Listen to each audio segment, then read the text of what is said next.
It's Champ Chats, where we discuss everything that's happened in this game week in the Championship, the best league in the world. And I won't have anyone say otherwise. It's great. Just hope we're in it.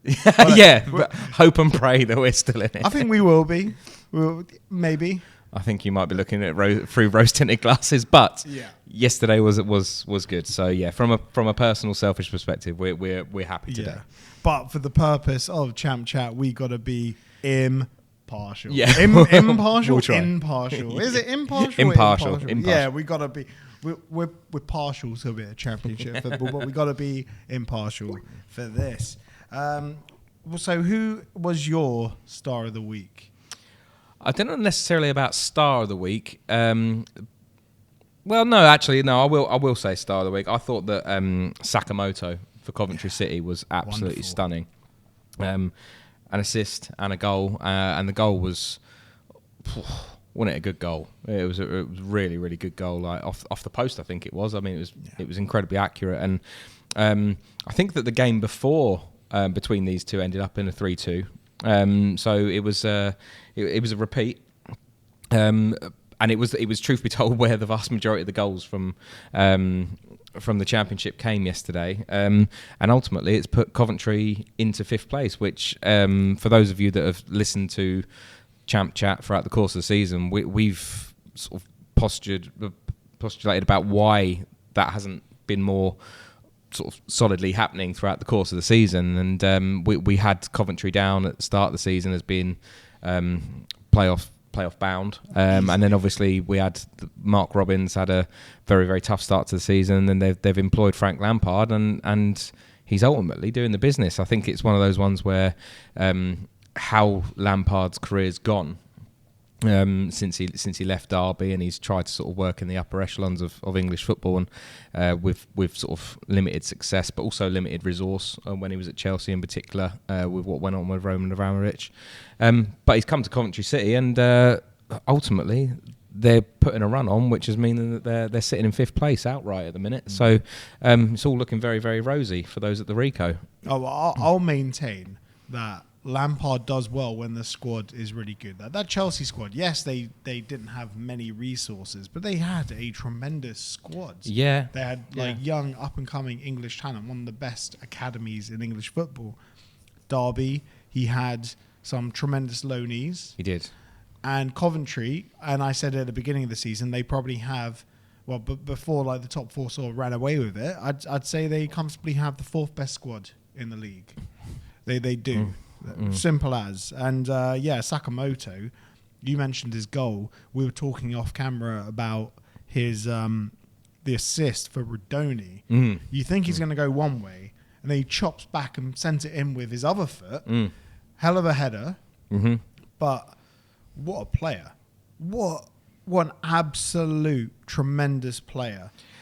That front line is, Mason Clark, Sims missed a penalty. Yeah. I'd say that was a pretty poor penalty. I would agree with you. I think that the Oxford keeper yesterday, it was a up and down day for him, because truth be told, Mason Clark out jumped him, didn't he? It was Mason Clark's not the tallest. No, but the build up to Mason Clark's goal was hilarious. It was sort of like if you remember the Hand of God goal. Yeah. Where I think Steve Hodge sort of looped the ball up for Diego Maradona to do that. Over, and he out jumped Shilton. It had shades of that, didn't it? But except no hand. But he legit did it. Yeah. Which it's one of those situations where if you're an Oxford fan, you'll be thinking, hang on a minute, no way in a million years should a striker that's 5'9", 5'10", be out jumping my goalkeeper who has the additional benefit of arms. That shouldn't be happening. A goalkeeper should not be getting out jumped by a striker unless that striker is 6'6". Yeah. You remember Elijah Adebayo out jumping David Raya last season. Yeah. That is understandable because David Raya is not the tallest. Yeah. Elijah Adebayo is just huge. Yeah.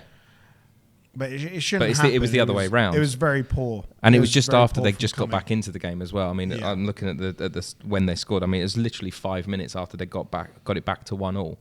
And Oxford would have been thinking, right, we're at home, let's try and change the tide of the momentum. And obviously it didn't pan out. But they've had a right drop-off in form. Do you know the last game they won? I don't, off the top of my head. No. I'll give you one guess. Was it against Luton Town? Yeah, it was. Was it? You shock me. You shock me. That was so they against Luton they had a very good run. Then they had 2 back-to-back draws against Stoke and Bristol City, and then since then, just 1 draw against Derby, and then 3 losses on the spin now. Right. Okay. It's okay. But I think they're fine. I don't think they're in danger of getting sucked back in. Really, like 38 points. I don't know if Cardiff, Hull, and Luton can accrue enough points. Yeah. Now. I feel like they will probably be sitting a lot prettier if they had a couple of wins. I think if they get 2 wins in the next 5 games or so, they'll be thinking, right, jobs are good and we'll be fine until next season. I don't think that the staying up tally is going to be quite reaching 50 points this year. No, I think that it's going to be about 44 potentially to 44, 45 to stay up. And they're just in that sort of little bracket of teams that are staying just about far away enough to not worry too much, as long as they can, like I say, get those couple of wins under their belt. It's about those streaks, and Oxford had that streak. They hit the streak at the right time. It sort of carried them sort of to safety. Another team that was on a streak but lost yesterday was Pompey. Mm-hmm. So with Pompey, they went into this game having won 3 on the spin, and that gave them some. Well, they were on 38 points. So before that, those 9 points, they were on. My maths is terrible. 29. Yeah, exactly. Like in the mix, in the relegation mix. Yeah. And they've lost to Luton Town, who needed that win. They massively needed that win. I think that the general consensus yesterday was, if Luton don't win that game yesterday, which is one of their more favourable remaining fixtures, then thank you very much. See you later. Enjoy League One.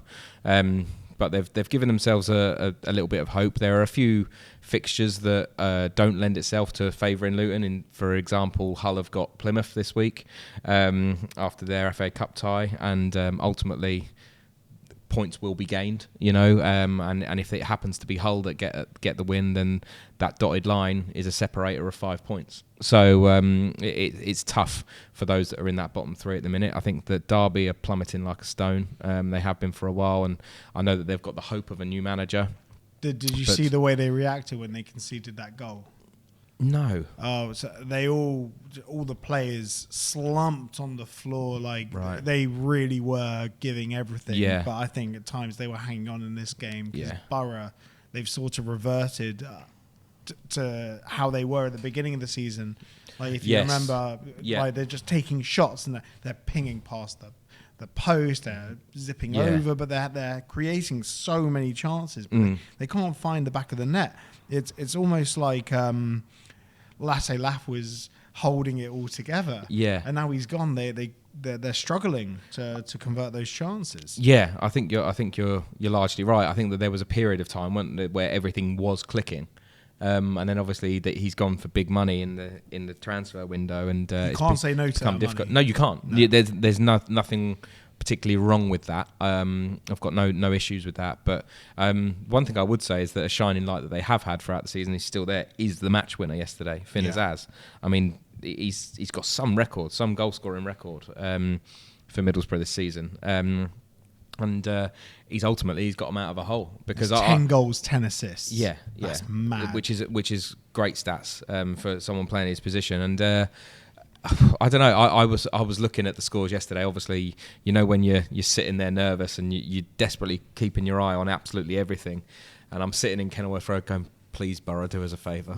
Please do us a favour and get the job done against Derby, because the one thing that you do want is misery loves company, and we need company at the minute, because if Derby start picking up points away from Borough, then that can only boost their confidence. So on a selfish, non-impartial point of view, I was quite pleased about that. But yeah, Borough will be looking at making sure that they continue to finish strong and try and get into those playoff places at the very end of the season. Yeah, Derby still making those very basic errors. They were letting themselves get turned over by Borough in really dangerous areas. I think Derby, I don't think Eustace is enough to keep them up.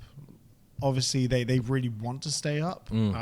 obviously, no one wants a relegation on their CV, but I don't think they're good enough, and I don't think they had a good enough window, really. Like, bringing in Langas, that's all right, but Jerry Yates, well, he was relegated with Blackpool, wasn't he? He was. I mean...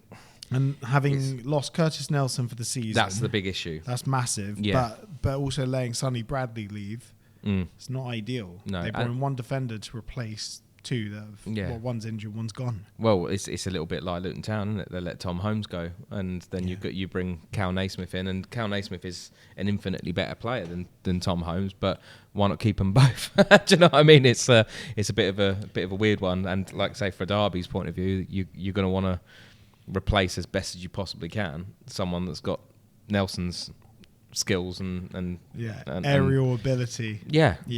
Well, I think they brought in a big Scandinavian, and Scandinavians are like the hot topic now, aren't they?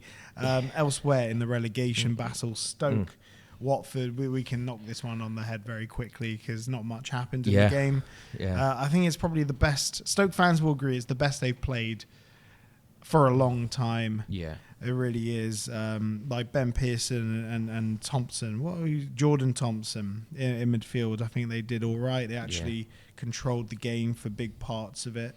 But Tom Cannon, big loss for them. I mean, it's a huge loss. Hamady is not the replacement. No, he's not. But ultimately, I think from a Stoke point of view, you're looking at another game that's quite difficult. I mean, Watford are unbeaten within in 3 now, and they're within 3 points of the playoffs. Like they're not to be sort of scoffed at. And I think when we experienced firsthand, we were at the game last week where Watford overturned Luton Town 2-0, and we obviously didn't discuss it on the Champ Chat last week because we were at that game.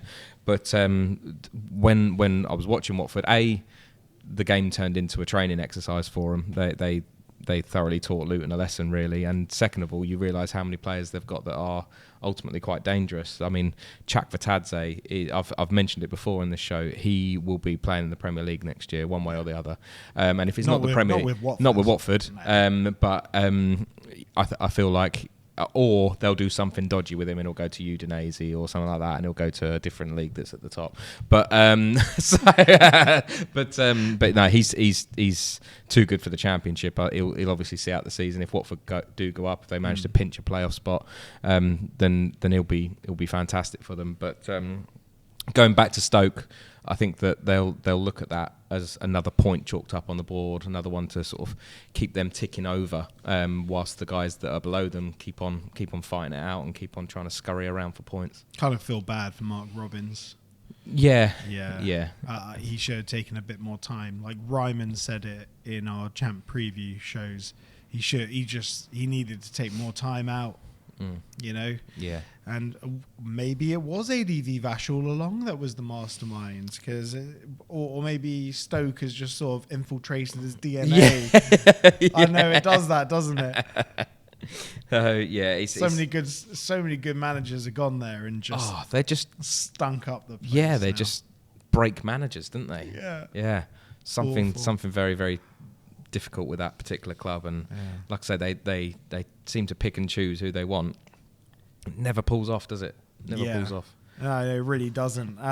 But in terms of the playoff picture, Watford really going for it. Yeah. Sunderland, I'd say, tightening their grip on the playoffs and sort of getting back to winning ways, which is important. I think in a very fortunate way, by the way. Did you see the handball? Yeah. I mean, yes, you have to take the luck when it comes to you, and ultimately we are a VAR-less, and thank God we're a VAR-less league. But they got very lucky with that one, very, very lucky indeed. And truth be told, I thought that Wednesday did enough to win the game quite easily. I think when you look at the amount of chances that Josh Windass missed yesterday. Callum Patterson on fire. Callum Patterson was a great goal, and we were saying off air, weren't we, about that? It was such a weird cross. It felt to me like it was like a feathered 60-degree wedge where it didn't quite do what he wanted it to do, but he happened to be lucky enough that Callum Patterson, who was like 6 yards away, it happened to just meet his forehead. But yeah, absolutely fair enough to him. I think that he's obviously found a little bit of form and he's doing the business. And when we played Sheffield Wednesday, probably about a month, 6 weeks ago, wherever it was, I remember talking about Patterson and kind of going, he's the oldest looking 31-year-old. old. He does, bless him. Silver fox. Yeah, silver fox. But like I say, you look at the goals that he scores, and you can't say fairer than that. But the ball from Trihume was amazing. Yeah, to Mienda. That was fantastic ball. Yeah. So and that's the thing. You have to pay Sunderland credit. They've gone to a difficult away day against Sheffield Wednesday, or a dangerous side on a Friday night, and they've come away with 3 points. Like as much as I highlight the handball. Like you say, they're firmly in the playoff situation. I think that I think for their point of view, they obviously don't give up, but I would say that they just need to maintain a level of form going into the playoffs, because it'd be really easy for them to sort of sleepwalk into the playoffs. And it's like Borough a couple of seasons ago, because Borough thought they just assumed they had it all sewn up, and they started resting players. Yeah. And you don't want Sunderland to fall into that trap where a team that's like a freight train like Coventry just come and smack them out of the way. And it was Coventry, wasn't it, in the playoffs? It was Coventry that took out Borough. Yeah. So, and as it stands at the minute, that would be what it would be. It'd be 4th and 5th, wouldn't it? So they don't want to have a repeat of that. So yeah, they'll need to keep going, keep plugging away, hoping that the guys above them make mistakes. But speaking of that, I'm not entirely sure I see that particular circumstance playing out. I think that Sheffield United have gone away to a very, very difficult place in Loftus Road. Got themselves a 2-1 win. They were 2-0 up at one point, and it doesn't need to be spectacular. It just has to be 3 points. Yeah, and it was wonderful cross by Vinny to get it over to Brereton Diaz for the first goal, and absolute pinger by Tyrese Campbell. Oh, it was one of those ones. At the start of the show, you said about who was your star of the week, and I was actually, you might have heard me sort of stutter a little bit, because I was thinking about picking that out as goal of the day for Tyrese Campbell, because it was a wonderful, wonderful shot, and it was that would have made the Blades fans feel a bit better, because they conceded one similar by Joel Peru earlier on in the week to sort of tie up that particular 3 points. So they would have loved the fact that they had their own version of that, to gain themselves 3 points and get back on winning ways on the road as well. Because ain't no doubt about it, Sheffield United are an absolutely fantastic side. They're very efficient. And I think that the only thing, and Blades fans will obviously disagree with me, and I'll take it on the chin when I get all the abuse in the comments, but I think the one thing that I would suggest fans of other clubs would say about Sheffield United is that they're not necessarily anti-Sheffield United. It's just that Chris Wilder isn't a likeable guy. He's got a face he's on got him. that face. He's like... Yeah, and he's always he came away with 3 points yesterday, and the first thing he did in his post-match interview was moan about the referee. Loves a whinge. He does love a whinge, and he's just got that face of and that tone of, oh, this has gone wrong, and you just think, all right, cheer up, mate. Like you're going up promoted at the moment, despite the fact that you've had your own difficulties and a 2-point deduction and things like that. Like, take it for what it is. You're playing well. You've gone QPR's home record, by the way. Absolutely fantastic. Anyone that's getting points out of QPR at home is doing bloody well. So but it's all dried up for QPR. I'm not going to say who was their last win. Was it Luton? No. I mean, that's just one of a string of wins for them, I think. No, but their form did drop off a little bit. They've been a bit up and down. They don't lose. They either win or they don't draw. They either win or lose now. Yeah. There's no middle ground here. But they've done all right, and I talk about runs of form that sort of get you safe. Yeah, those waves of form. Yeah, exactly. And they hit a big old wave that carried them from the bottom into, but when they beat Luton, it actually took them to top half. And now it's dropped off a little bit. I don't think they're going anywhere near the playoffs, but I think they've been absolutely fantastic. And another season of Championship football when, just 10 weeks ago, it didn't look like that. No, and that's the thing we've mentioned before. We've waxed lyrical about how good their manager is, and that they were always safe under his tutelage. So again, they'll be absolutely fine. They'll be looking forward to another sort of tilt at the Championship next year. But I tend to agree. A few weeks ago, like I say, I might have been saying actually they're an outside shout for a playoffs spot, but I tend to think that they'll end up in mid-table. Okay, so in terms of those two positions that are available. Because obviously Burnley, who crazily lost 3-0 to Preston. Which wasn't without controversy, by the way. Have you seen about that? Yeah, but that guy, Osama... Osmajic. Yeah. He's a shithouse. Apologies for the agricultural language. But he's a right... Don't like him. No. Yeah, And but I mean, you don't mind him if he's on your team, but still, to ship 3 goals... Yeah, but they didn't have Egan Riley playing. Yeah. And when you look at some of the last ditch defending that he's done for Burnley, I mean, he absolutely buzzes off defending. He was on the bench yesterday, so I think it was Joe Worrell that played at centre back yesterday for Burnley. I'm not saying that it was Joe Worrell's fault, but it wasn't. What's his name? Trafford. Trafford wasn't in either. Yeah. So they made changes. Yeah, because ultimately they've got other things on their mind, haven't they? They want to go up. They want to go up, and they want to go up like automatic. So they've got work to do to overturn Sheffield United and potentially Leeds. But they're not catching Leeds. I don't think that anyone's catching Leeds. I think that when you look at if you look at if you were to put into a search, give me a favourable run-in, you would look at Leeds running and go, I'll have that. Do you know, it's very, very nice looking indeed. But I did a video midweek about Leeds, and it was largely down to that fixture list as well, about the fact that I think it'd be astounding if they bottled it this year, and I just don't see it coming. Crikey, that is a nice run of fixtures, isn't it? Yeah. I did my research on that particular point before I started going around making claims about them winning the league. But yesterday, I said in that previous video, I said yesterday was going to be their hardest challenge, and I know that it was a home game, but there was a couple of factors behind that being difficult. West Brom are good. Yeah. You know, they're the highest ranked team in the league as it stands that they've got left to play. They've only got two more teams from the upper half of exactly, the table. Exactly. And then the second thing was the turnaround from what was ultimately a very intense game on Monday night against Sheffield United, and they had the early 12:30 kickoff on the Saturday. So I think that it was a little bit stale yesterday.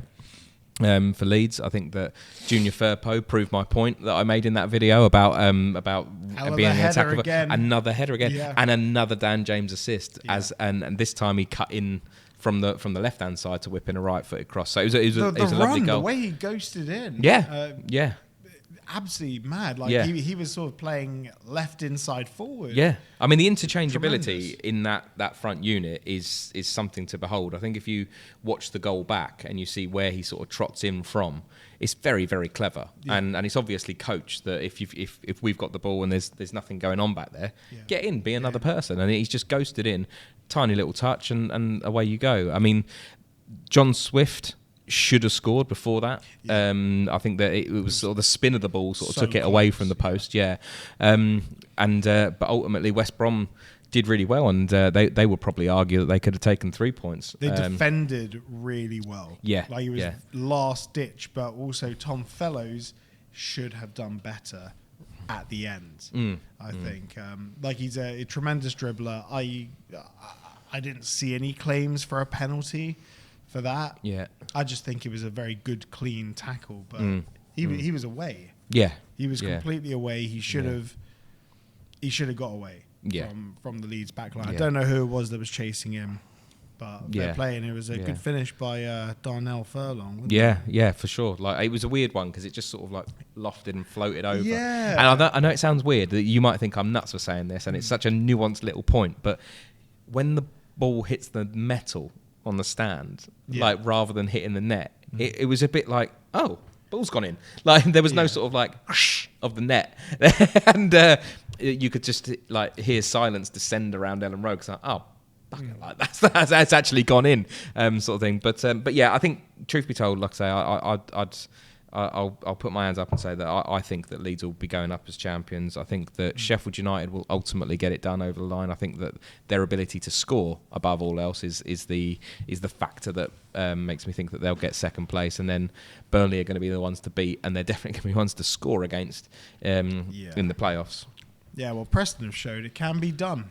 It can be done. Yeah, all you need to do is for Burnley to have 2 or 3 injuries rather than a bit of squad rotation, and the situation looks entirely different. So, it's an interesting one. I think, like I say, Preston will have loved that. They will have. I think it's their first quarter-final in the FA Cup since, like, I'm gonna go out on a whim and say it's around about the 60s. It's a long time.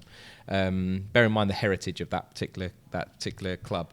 That's a long time. Yeah, so they probably haven't been up there since the days of Tom Finney. Yeah, the likes of those. Yeah, so they'll be absolutely overjoyed to have got a Derby Day win in the FA Cup and see them in the next round of the draw. We're talking about Burnley and Sunderland being the teams. Yeah, and Coventry, but then there's Blackburn and Norwich. Yes, who I think are the last team we've got a point gained for Blackburn, by the way. Point gained. Because late. I thought that was offside. I had to watch that back a few times because how much space Wyman had. But then you watch it back and you realise he's timed his run incredibly well. He's going in full pelt. Yeah. And he's just the archetypal sort of championship striker, isn't he, Wyman? He just pops up with these goals every so often, and you just think, there he is. He's still about. Like, he did it at Bristol City as well. Like, he just seems to pop up with these clever little, and just that little flick. That was all it took yesterday for that ball to go in. And I think that from Norwich's point of view, they'll be absolutely gutted to have gone away, kept a clean sheet until the sort of 90th minute, and got again really good goal, by the way. Really good, really good goal. Really late. Both of these goals, 90th really and late. 96th minute, and then to have conceded that goal to give away their clean sheet, they'll be absolutely gutted. And the thing is, those are the sorts of ones where those sorts of results where it will take it could have had such a big effect on the table. Like, we've spoken about Norwich and Josh Sargent coming back and that sort of late push for the playoffs, and 3 points there against the direct promotion rival would have made such a big difference.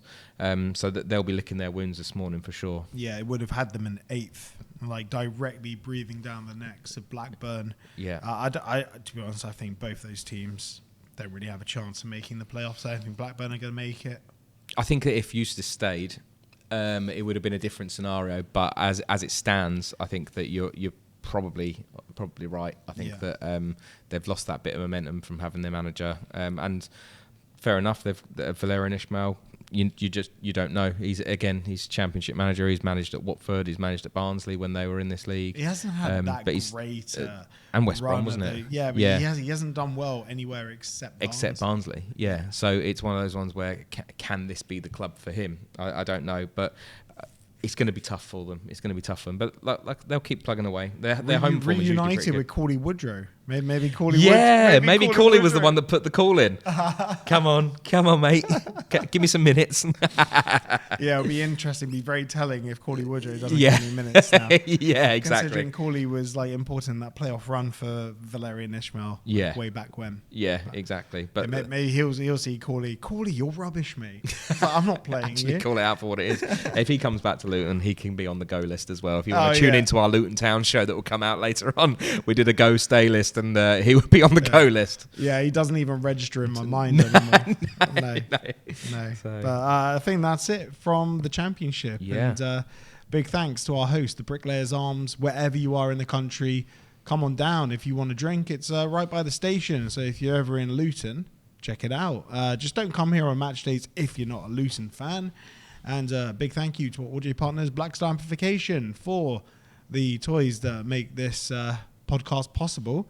And a big thank you to the Record Shop in Amersham. Wherever you are in the country, get on down to Amersham. If you collect vinyl, they got tons of it. Like, honestly, it looks like a teenager's bedroom. It's a right mess. That shop, teenagers from the 80s. Yeah, with the amount of vinyl. Yeah, I don't know what, my kids are a bit young, so I don't know what a teenager's bedroom looks like these days. But I imagine it's not riddled with vinyl. So, just piles of vinyl everywhere. It's honestly, it's great. Go check it out. Yeah. We'll be back next week, I suppose. We'll be back next week. There's a bunch of midweek fixtures as well. So for those of you that are playing, best of luck. Let's hope for a Hull versus Plymouth draw from an impartial point of view. Lose? Yeah, please both lose. But yeah, best of luck to those. And like I say, comment on the video and have those discussions about those games in midweek. Yeah, and remember to subscribe if you're not already. So everyone, take care. Take care, guys. Cheers.